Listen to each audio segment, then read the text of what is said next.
ও মদ খেয়ে এসে আমার সাথে খারাপ ব্যবহার করছে, ওকে খারাপ ভাষায় বকাবকি করা হয়েছিল। আমি বুঝতে পারছিলাম যে ও গায়ে হাত তুলবে। আমি পরিমণির বড় ছেলেকে দেখাশোনা করছি। আমি ওনার বাসায় জানুয়ারি মাসের 28 তারিখে কাজ করতে গেছিলাম ওনার বাচ্চাকে দেখাশোনা করার জন্য।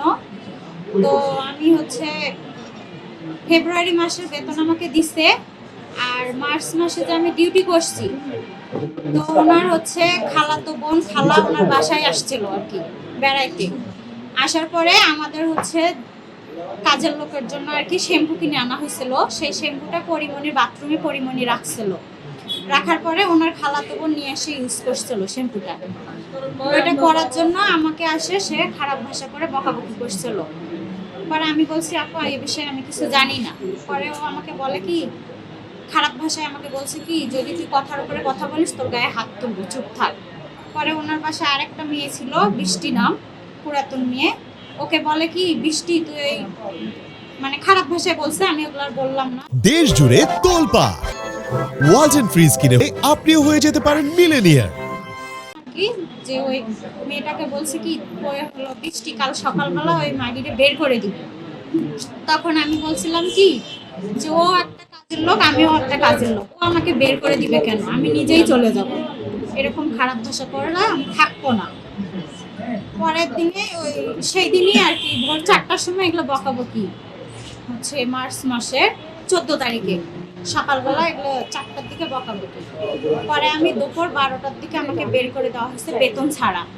পরে আমি ওই মেয়েটা ছিল বৃষ্টি, ওকে আমি বললাম যে আপুকে যে বলো আমার টাকাটা দিতে, আমি যে চলে যাবো, আমার রিক্সা ভাড়া নেই, আমাকে 500 টাকা হলেও দিতে বলো, আমি রিক্সা ভাড়া দিয়ে চলে যাবো।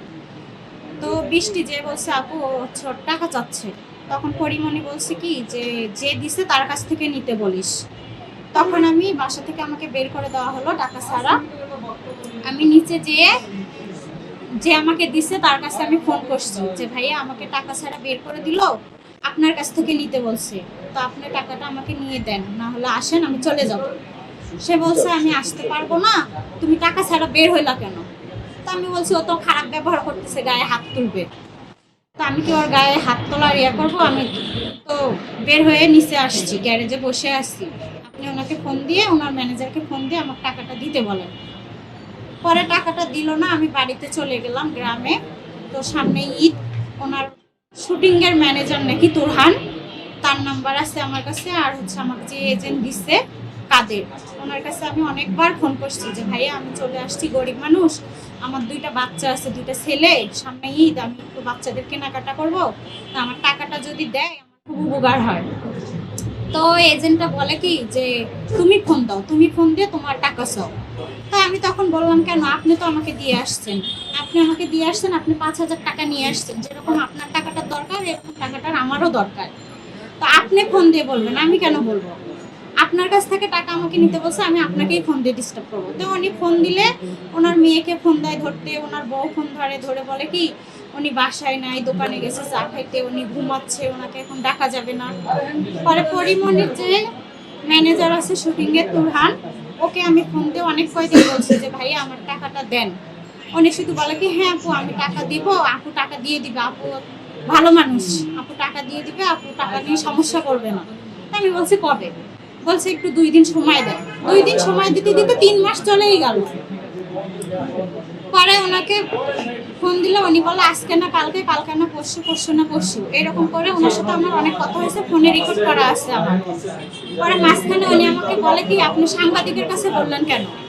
তো আমি কিন্তু ওনাকে সময় দিছি, সেই সময়ে আমাকে উনি টাকা দেয়নি।